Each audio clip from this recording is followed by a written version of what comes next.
when we place intention has to always be directed in evolutionary manner, or in other words, directed towards evolution. When that is in check, then that what creates the possibility for us living from the place of intuition, because we already intuit the reality of the situation. We're already, as it were, making step where the higher reality reciprocates because it sees there is this movement, so movement in return. That's what grace here represents.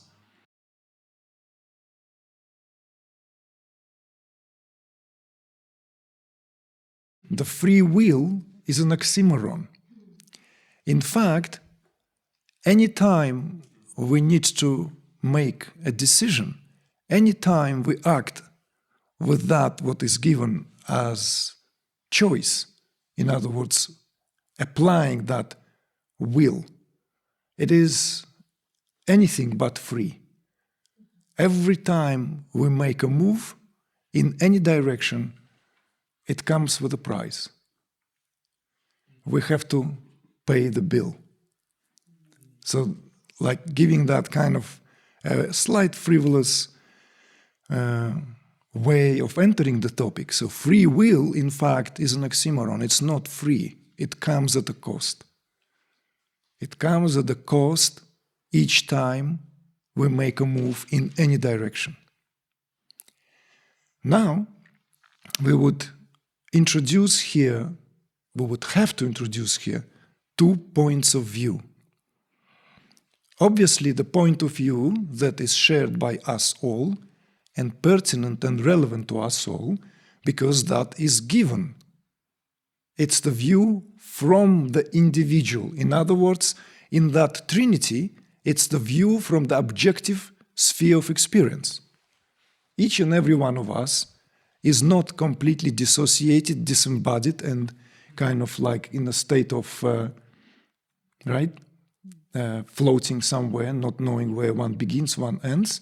No, sitting composed, maybe a bit dizzy, maybe a bit blissed out, maybe having this sensation, that sensation. Concretely, this is what I am gathered, okay? I didn't leave part of me in a room when I crossed this courtyard, nor do I sit somewhere like this diffused in this room.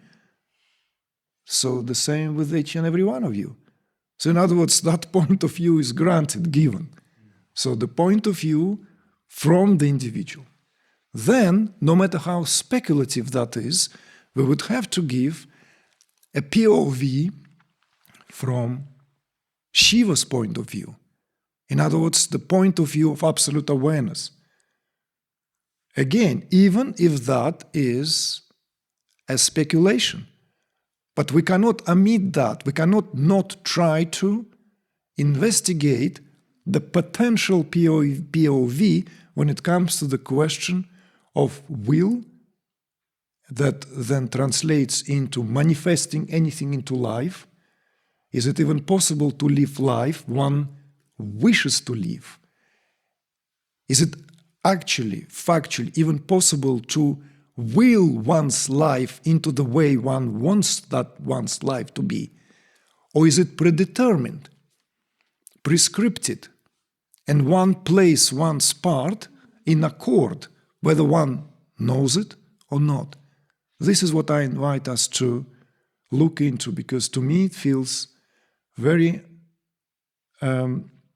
poignant in the sense of that where we are left to wonder what is actually at play, what is actually here taking place.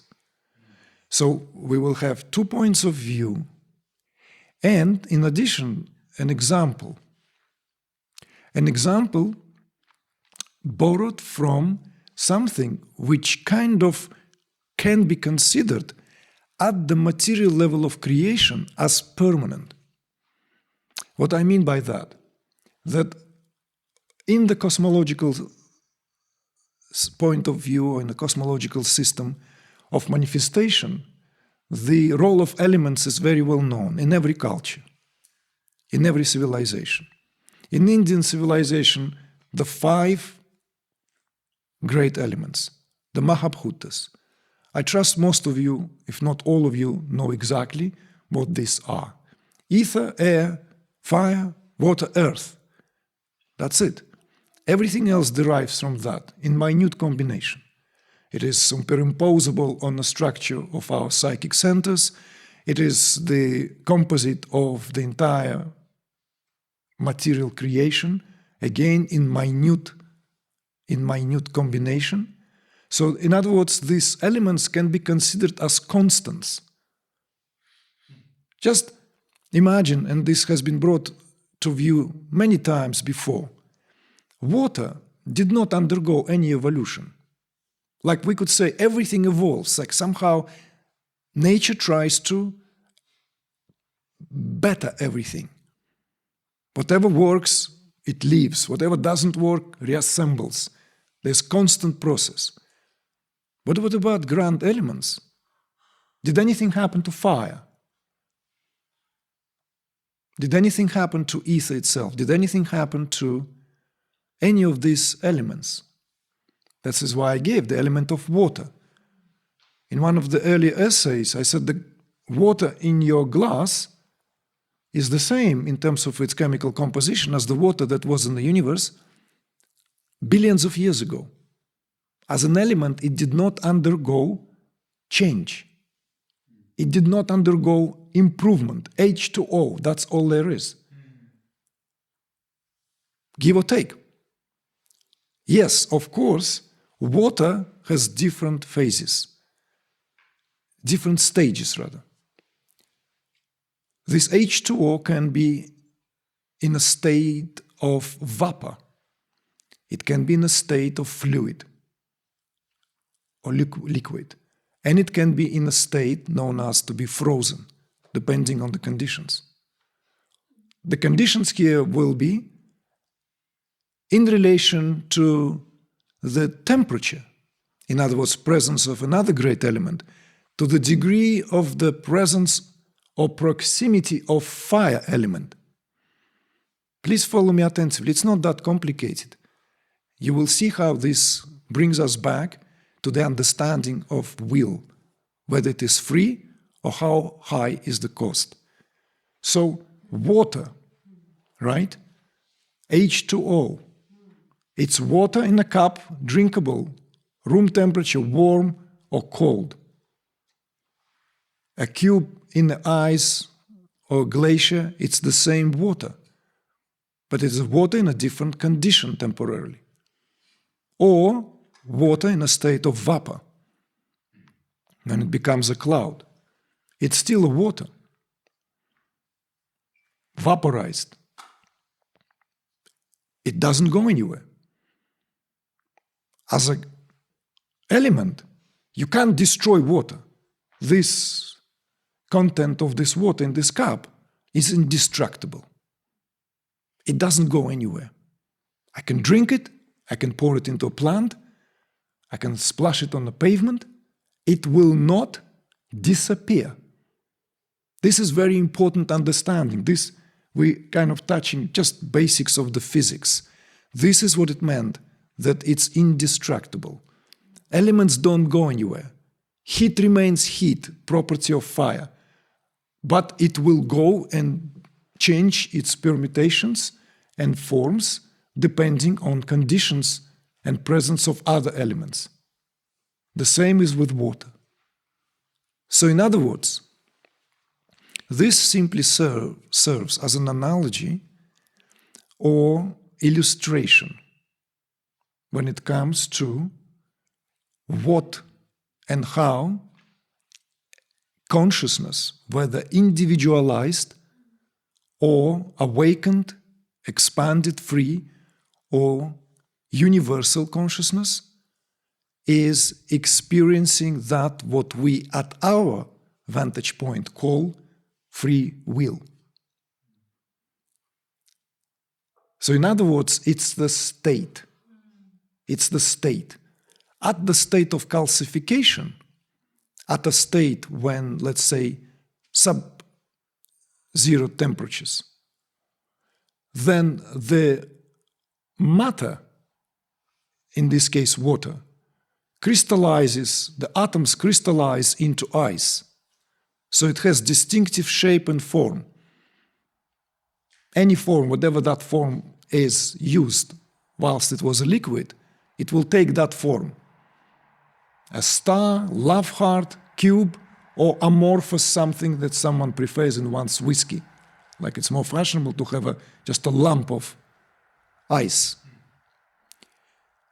It doesn't matter. It's crystallized. This is analogy with how will is experienced by an individual, an average individual, by average Joe, as they say. Why that is? Because it's congruent with the state of affairs of what individual here represents. Consciousness individualized, it's also consciousness. Nothing happened to consciousness itself. But we have spoken about it, that it undergone the progressive phases of what each and every tattva represents, so that consciousness, here interchangeably as awareness, coagulates to a state, a condition, where it experiences itself as so-and-so, as a limited being, compacted and restrained and restricted by all kind of causations. To begin with, causation of time and space. It's already here and now. In this spot, in this unit of time. The sun doesn't matter, whatever you use, sundial. It's not there. It is here, and for each and every one, as an experience of being in the body. So this crystallized state of affairs would correspond to the will, if we are to correlate that example with it is being H2O, it is being water. Its property, in fact, is mobile, it's fluid. But it is lost its fluidity. It's in a state of compact something, and it is subject to that, what the sub-zero temperatures here dictate, impose. Do you follow? Do you understand what this example here represents? So it is still water.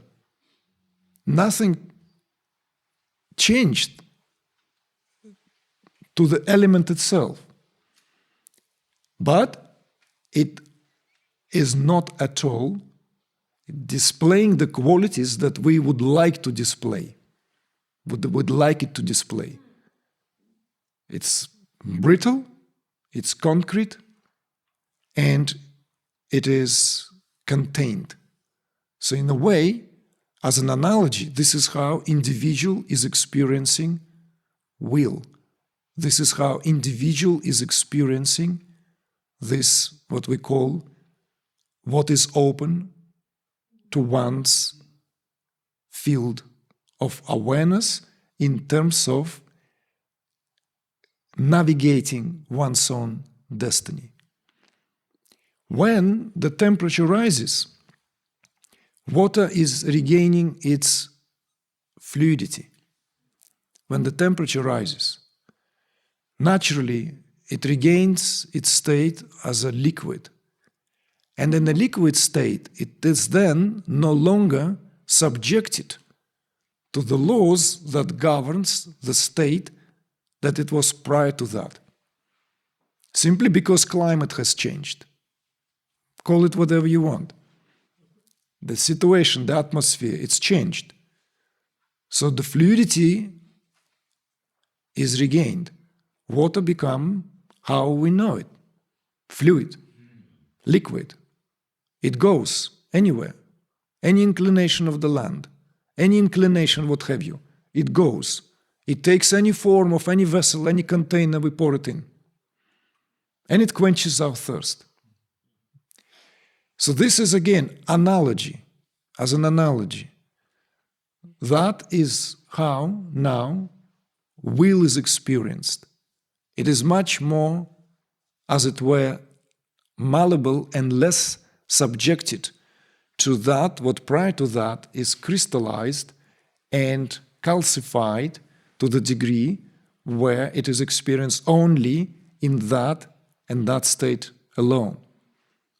Furthermore, when water, let's say temperature increases further and water begins to reach a point when it begins to boil, boiling point, it begins to vaporize. So in other words, it's changing its physical appearance again while still remaining that same very water element. But it's now, even if in that state, is indistinguishable from air. No? Because that's what happened. It is now no longer subject to the gravity. It no longer flows. It no longer goes down to the inclination of the land, let alone taking shape of any container. It is now, we could say, everywhere. It's the humidity in the air, moisture in the air, the degree of moisture. It's everywhere. In that respect, it's everywhere. That whatever, the air is 31% the moisture, or 75%. Or like in tropics, could be all the way to the 90-something. You walk around, you're glistening with what? Water or sweat, you don't know. You're just all shiny, clammy all the time. Water now is in a state where it is no longer even subjected to any particular place. So these are just analogies given to how it can be contemplated on the nature of that, what it exemplified here in terms of what is predetermined and what is not, what is subjected to destiny and where change can apply, what is subject to change and what is subject to something which is rigid.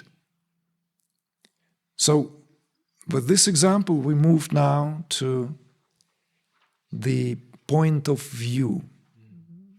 So the individual point of view here, as has been suggested, is characterized by that where everything can be seen and viewed as determined by the onset of circumstances, perhaps exemplified by causality, because this everything is subject to cause and effect, this causality.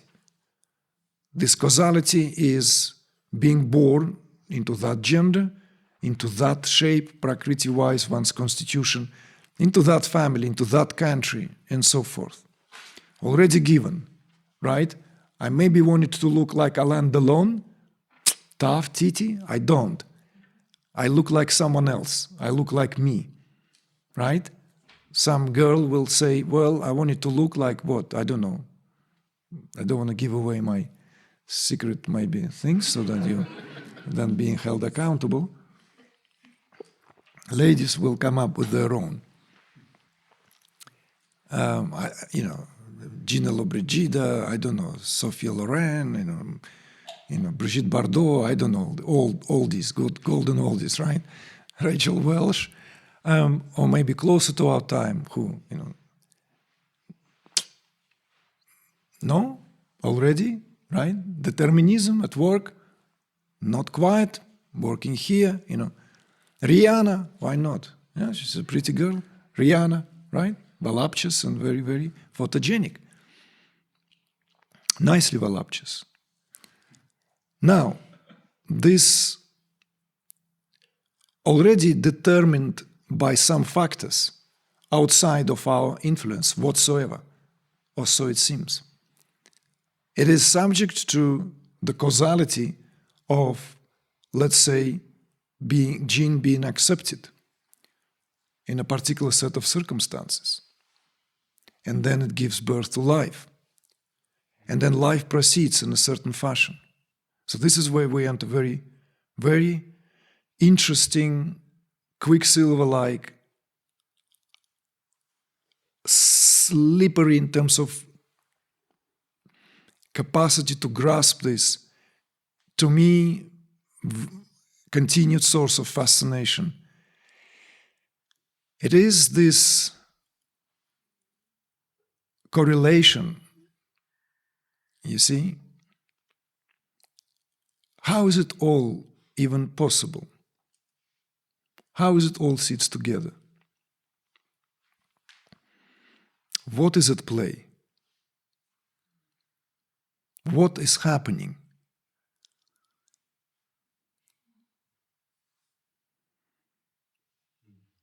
Can it even be articulated without immediately suffering that blasphemy of trying to name that what by virtue of what it is refuses to be named?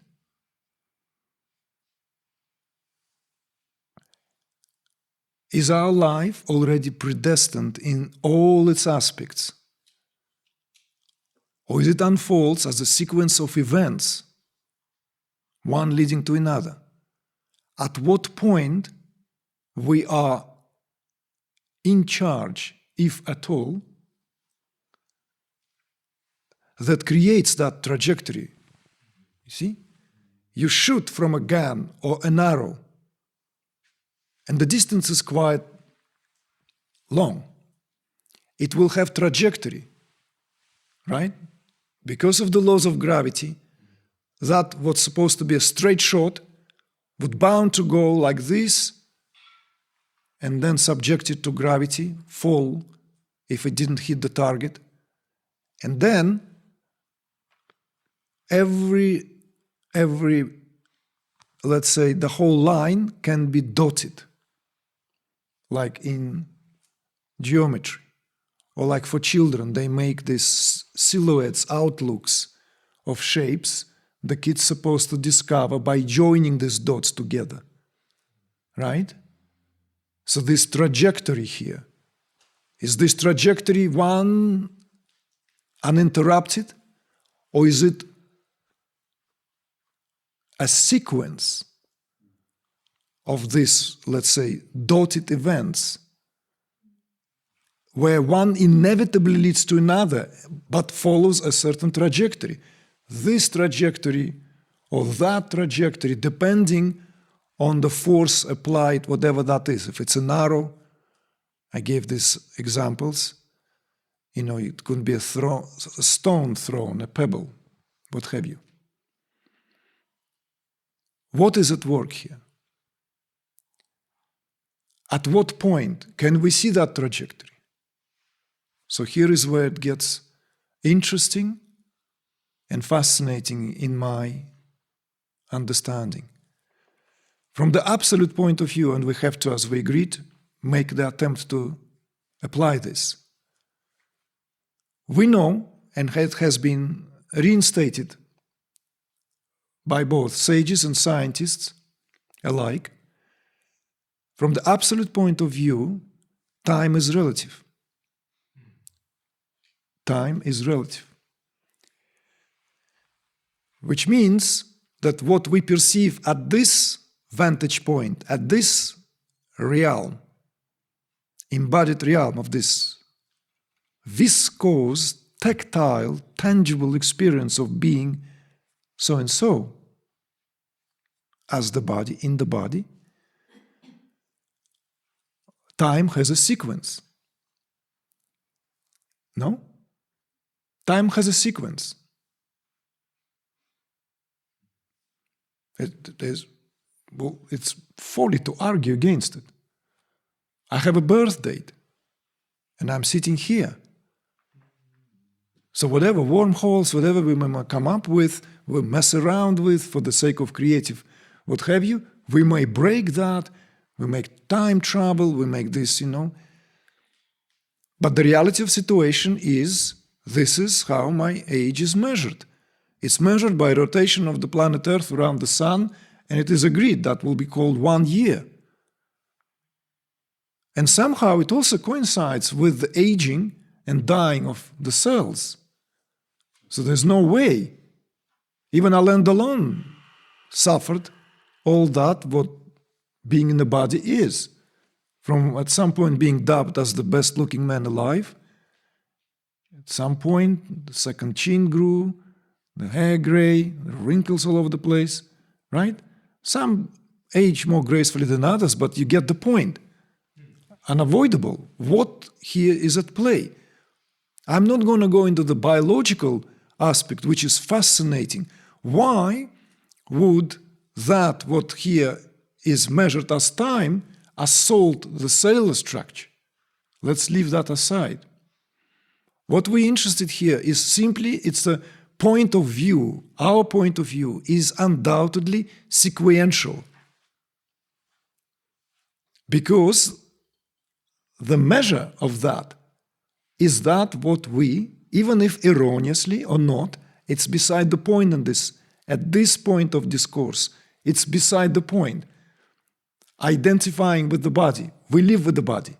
Sage disidentified with the body, Sibyl, whatever, enlightened, or ignorant, totally identified with the body, thinks of itself as the body. For them, the body is the body.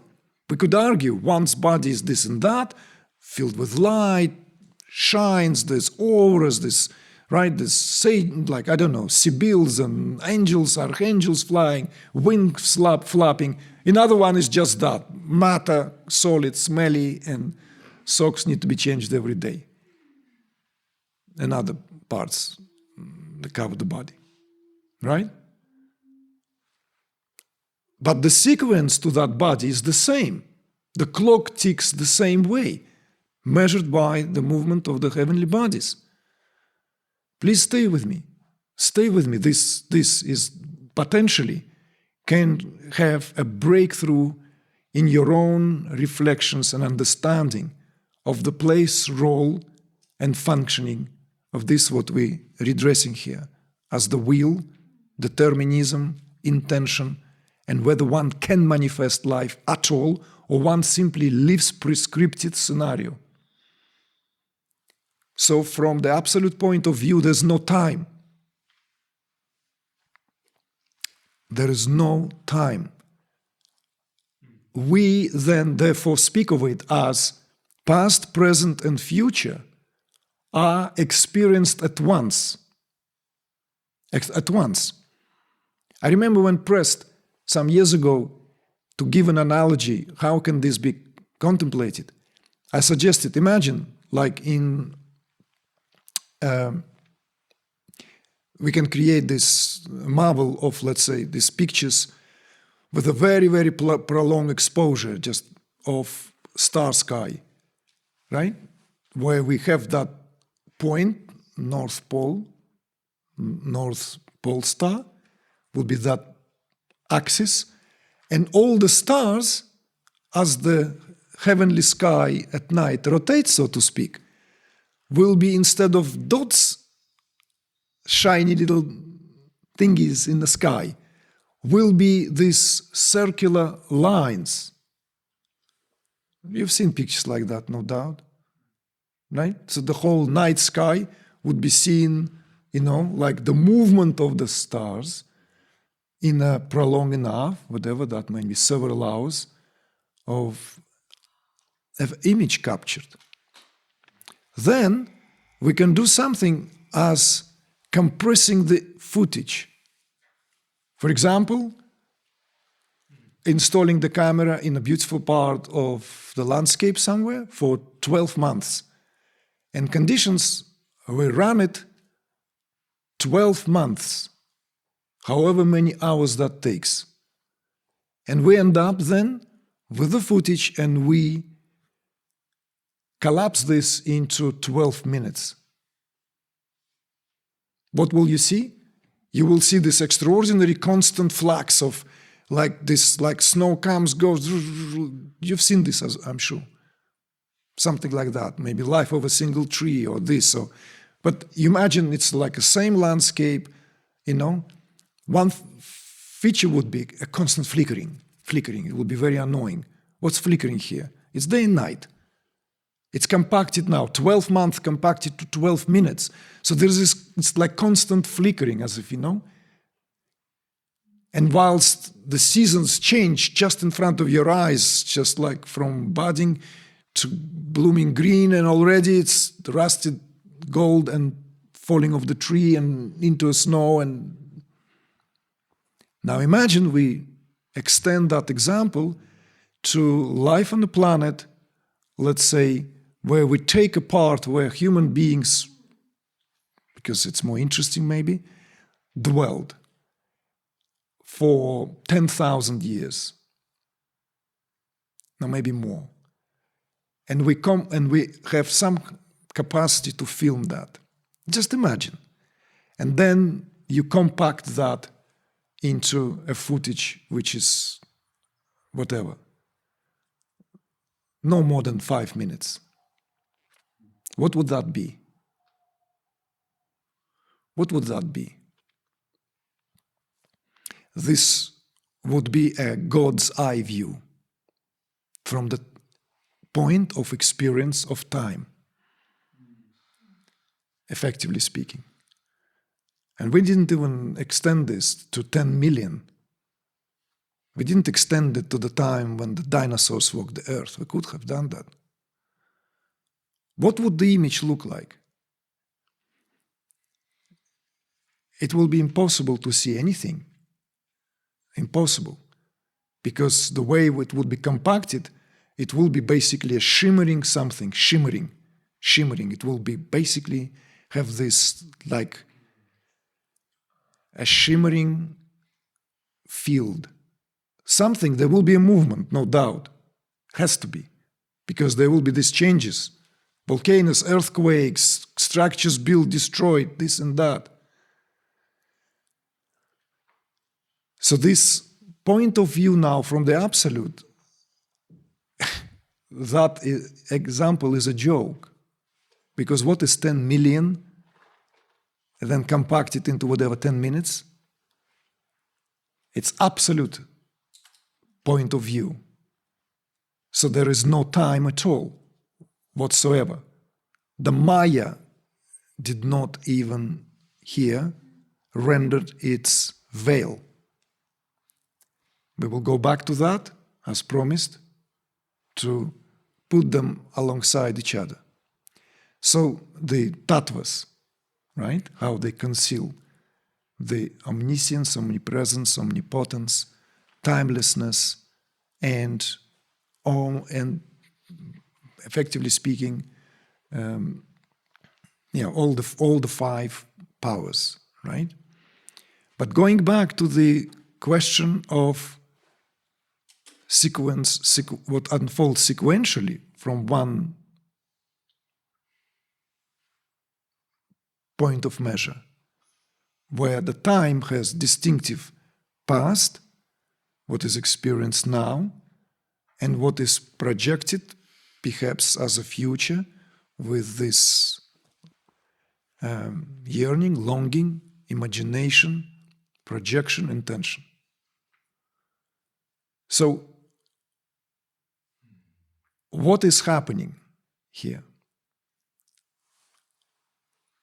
Is it possible that all this, what is experienced from the point of view of absolute, is a potentiality that experiences itself in all its totality to such degree that, effectively speaking, everything is being played the way it meant to be played out.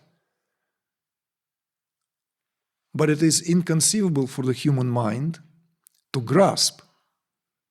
So that, effectively speaking, means that nothing is happening because all is happening at once. Just like in that example of that compact, let's say, footage, an attempt to capture something. So all is happening at once, in other words. There's no such thing as sequence of events. Sequential unfoldment is one of the tattvas one of the Kanchuka Tattvas. Sequential unfoldment, Kala. It gives the eternity, it breaks the eternity, limits the eternity to sequence, to sequential sense of sequentiality. And it is how we experience time in our measure of reality with respect to a respective level of creation. So in other words, is it possible to answer that question? Is it predetermined?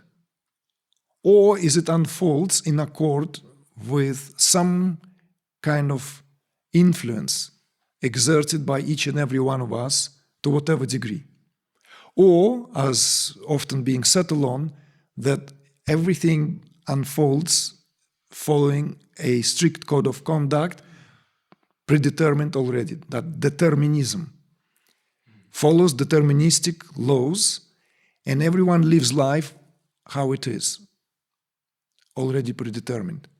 The moment of birth, the moment of death, including whatever accident if life terminated too soon, including illnesses, interactions, relationships, interests, and you begin to name them. This is where, to me, is what belongs to that on par with what could be called mysteries. It is also challenged at the very same time by accounts of those who say, well, I knew that this how it's going to pan out. I have foreseen, I knew my life will be like that.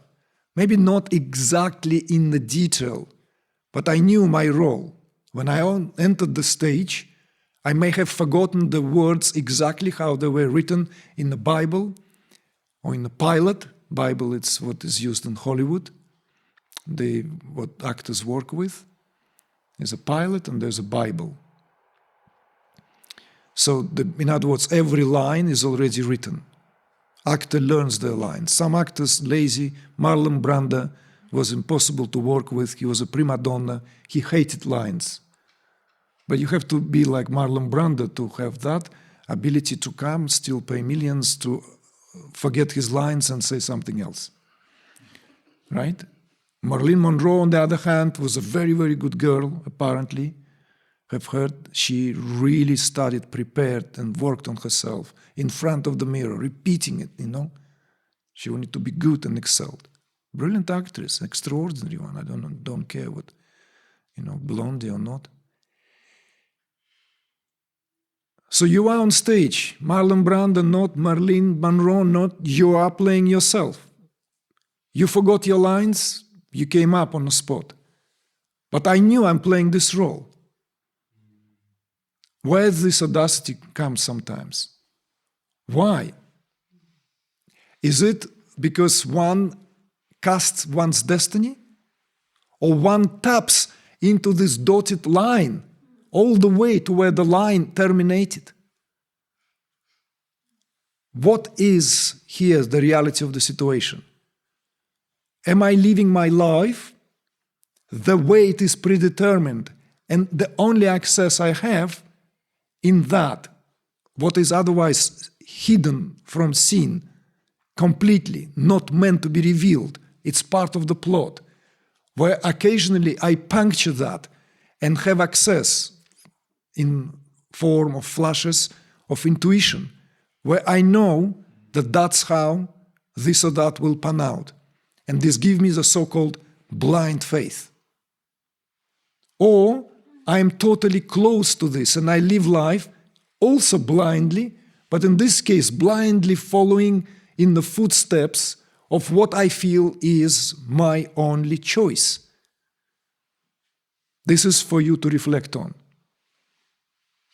Is life predetermined and then lived as if we have reins of control, because some of us have these experiences which gives us this flash of how things will be.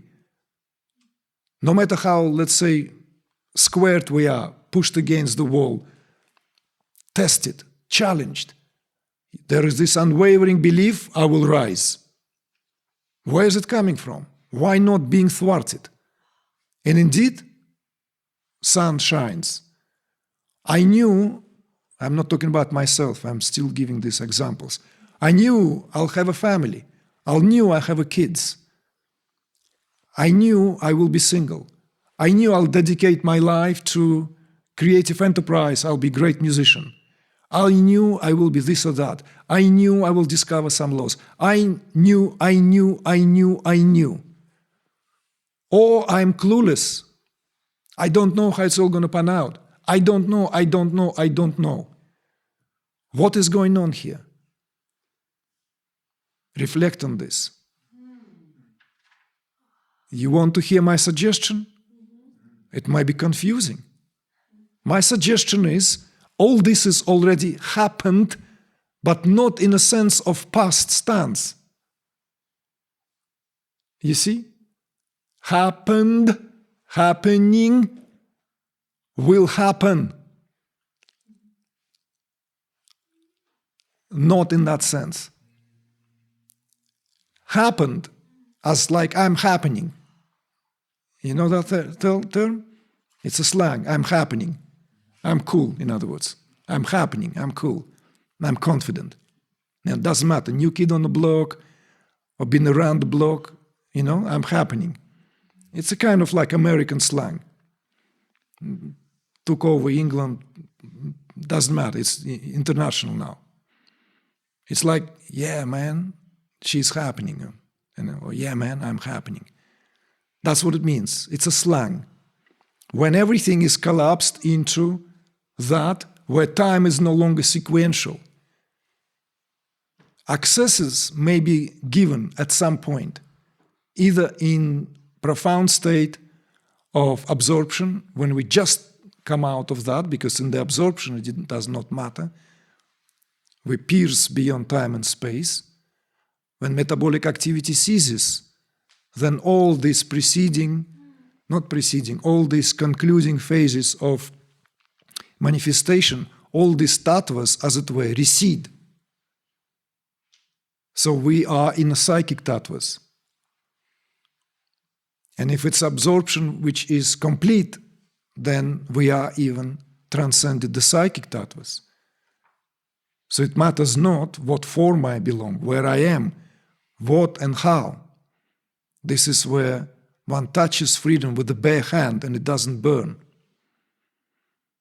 And coming out of that, one may have a glimpse of that, instantaneous. It may come as a command, this is what you are to do. And suddenly you are embedded with a tremendous power, purpose, for which a healthy degree of balls, audacity that is required to show up. How does one know? Based on what? Does one see exact picture of reality? Maybe in some cases, maybe glimpses enough. But in that trajectory, in that dotted line, something reveals itself, and then one, as it were, applies what then would be called free will. Does free will exist or not? You tell me.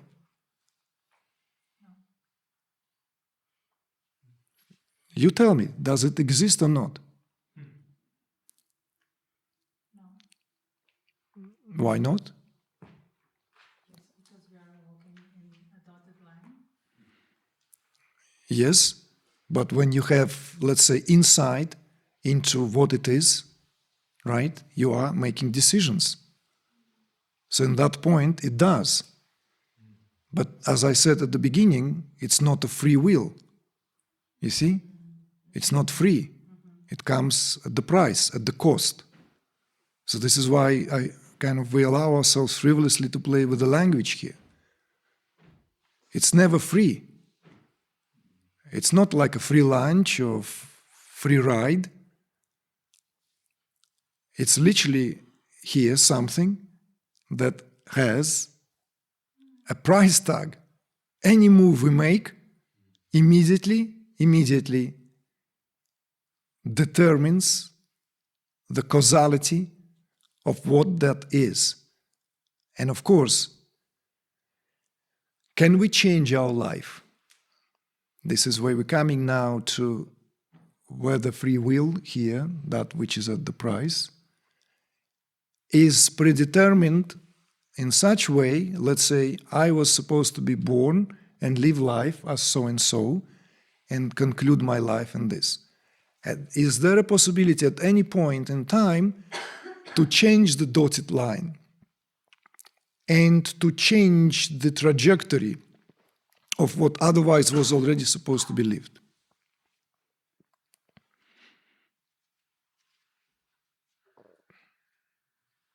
It's a provocation question. It's as simple as that. Why?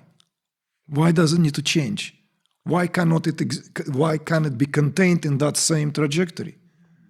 All the sequence of changes, including the most radical ones, are already contained in that.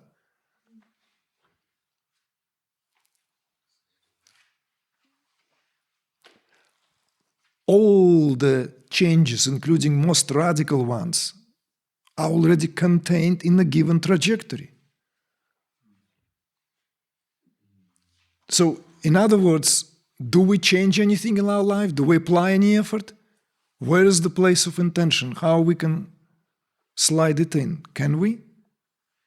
Reflect on this. This is fertile ground for reflection.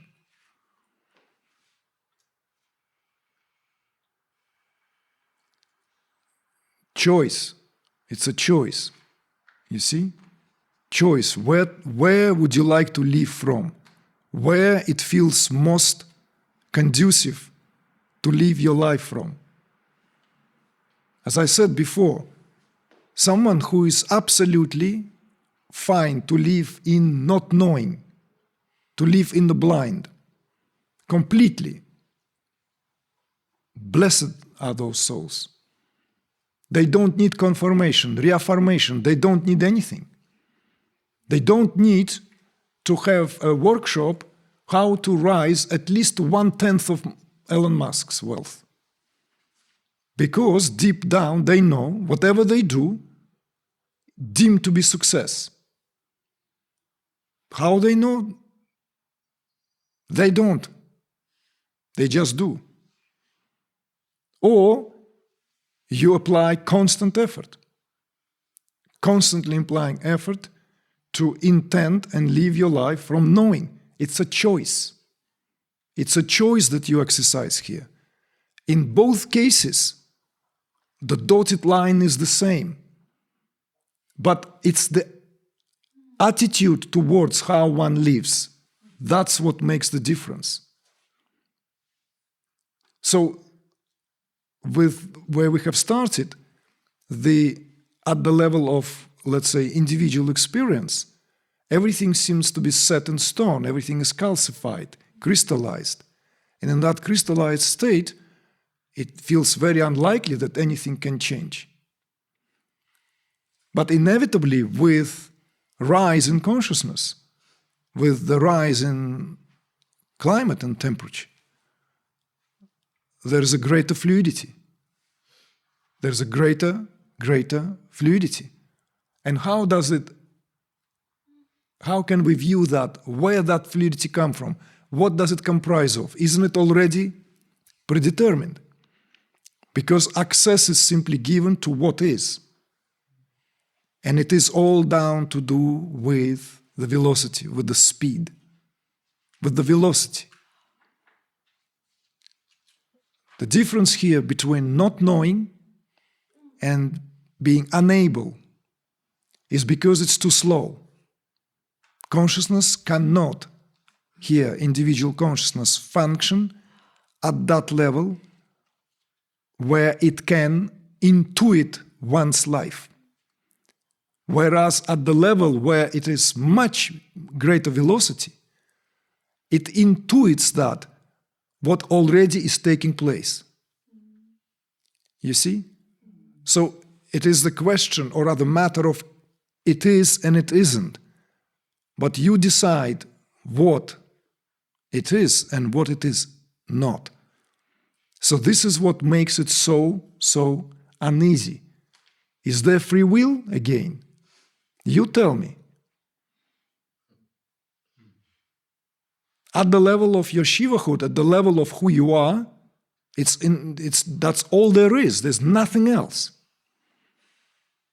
But at the level of individual experience, we know we are subjected by the very laws of nature that awareness has to obey by, because they are the secret anatomy of how manifestation comes into being. So, like in the maritime, captain who has the last word on anything obeys the maritime law, because the laws that govern sea are by far exceed the laws of whatever the captain can exercise in a port when the ship is docked and no threat. Do you understand that? The highest ranking chain of command comes from the captain in the open sea or in the port at all times. But the captain will never violate the laws of the maritime. The same way, this can be related to any other discipline. So this also explains why that, as it were, cannot be given in reverse completely. That when we talked about Svatantriya, one can have direct communion with the divine and experience this viscerally, but one would not have that what exemplified here as Svatantriya, because that would mean in the body suddenly cancelling all that, what gives the possibility for this body to have this particular experience. It cannot violate its own laws. Okay, in monism it's like that. In Samkhya, Purusha is standing aloof. And nobody can violate laws of Prakriti. Nobody. There's no power that can suddenly interfere with the laws of nature. Any attempt will be thwarted. So everything has, therefore, that very, very Vedic understanding. Respective laws are governing respective levels of creation. Respective laws are governing respective levels of creation. So at this level of creation, at the level of manifestation, creation manifestation, of the physical reality, there are these laws. And these laws allows in the first place this reality to be experienced for what it is and enjoyed therefore. You see? So at this level of reality, there is no need to do any alterations.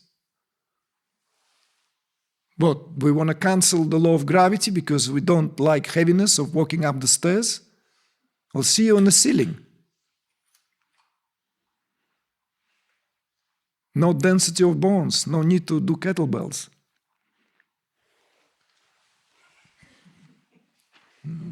Houston, we have a problem. We cancel the law of gravity because everyone fed up planting their feet on the ground. Everyone wants to be consciousness or bust.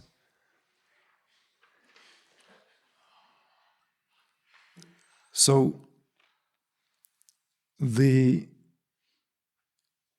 determinism and in relation to intention manifestation, not like simple kind of like recap practical level, like, oh, so much been said. Can we just like break it down to the essentials?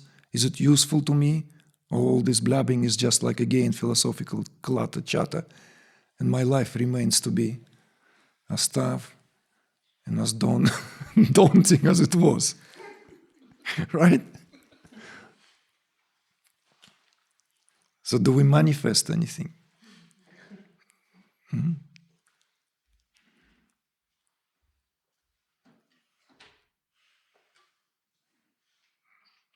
Well, this is where you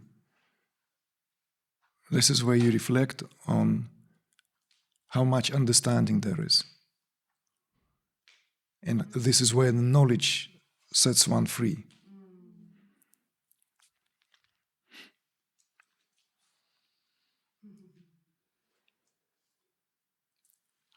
We constantly bring this manifestation at the level of who we are into motion, constantly, because it's a not fixed in time affair.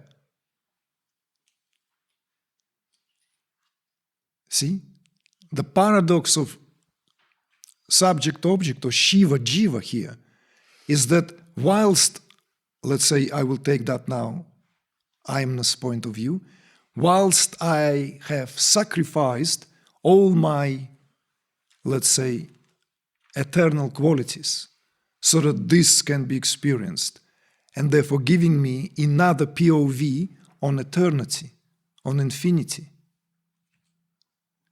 That very light is what illumines every experience at the physical plane.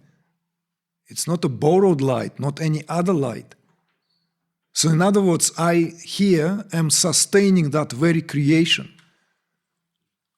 I am the result of manifestation on one hand, and I am the one who is partaking in manifesting at all times on another. This is your biblical, you are placed in the Garden of Eden to take care of it. This is the very, very theological, deeper understanding of the role of that anthropomorphic human being placed in the garden. See? So in other words, here maybe that example, don't get sort of sidelined. Well, is God involved? Well, let's say in Christian theology, God, as it were, withdrew. It's more like this perspective of the Samkhya. 6 days, done enough work, rest on the 7th, and you take care of the garden. I got other things to do now. Okay, goodbye. My son will come, bring the reminders. Okay, some will not take him as my son.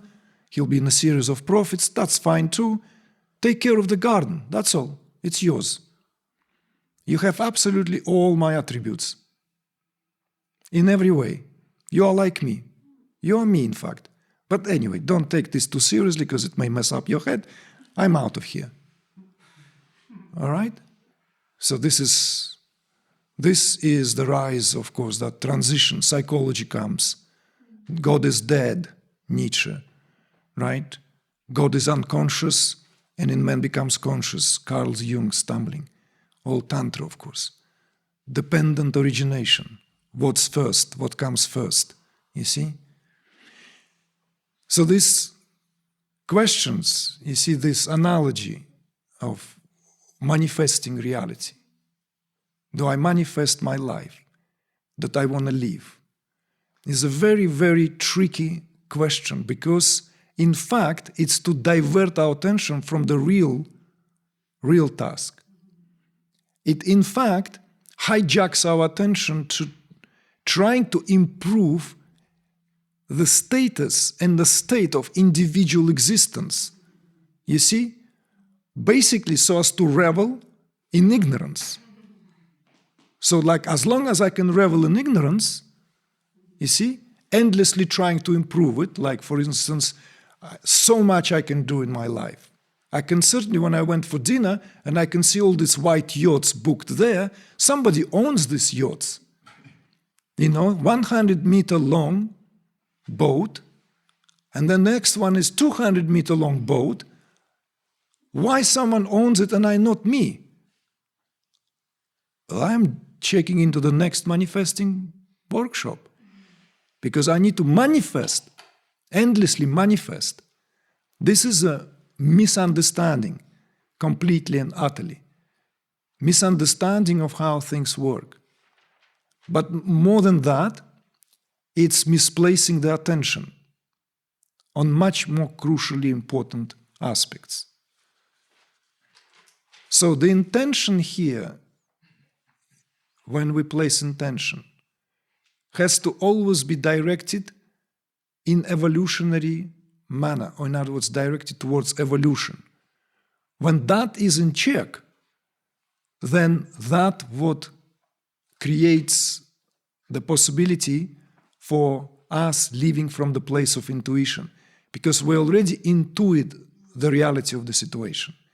We're already, as it were, making step where the higher reality reciprocates because it sees there is this movement, so movement in return. That's what grace here represents.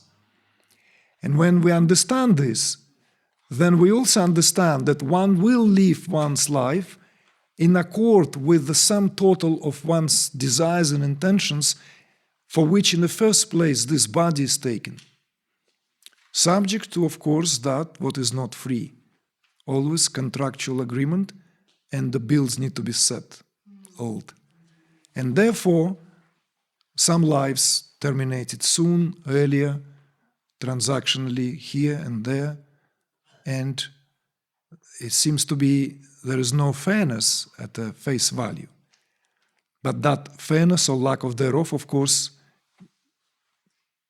judged or assessed at our level, scaled at this level. Even that has a reason, because every event meant to invoke some response. Everything we are here to encounter is this what somehow asks for our some resonance. Whatever we resonate with, then whatever we resonate, whatever we feel in sync with, in turn creates that greater sense of knowing one's trajectory. And that is by far more important than how one wants to, let's call it, capitalize on this dim spiritual, let's say, esoteric perspectives, esoteric insights to so-called better one's life. The desire to live better, there's nothing wrong with that. The willingness, the desire to live life, let's call it at its maximum, is totally legit, totally and utterly legit. But even that, one needs to understand, is there and then subjected to this, what will be made as a choice at any given moment in time, and immediately causation set in motion. Therefore, as I said, it's never free. It has a cost, it has a price. We settle on that, okay, that's what you want, man. It's precision. That's precision. So, where do we place intentionality then? You see? Where do we place, how to apply this intent? What I suggest now is that intent here is intuition of what your life already is. This is the free will, experienced directly. It's intuiting what already is. That's freedom in action. Because then it frees you from any of that wobbling, which action to take. It frees you, it frees tremendous amount of energy as well.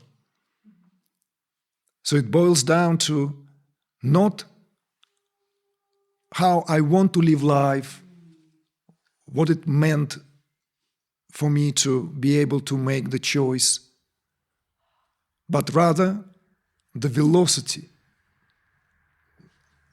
That what here needs to have enough speed. In other words, frequency. In other words, better climate.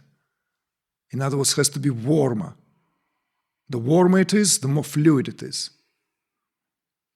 If it crystallizes, becomes cold, all life ends.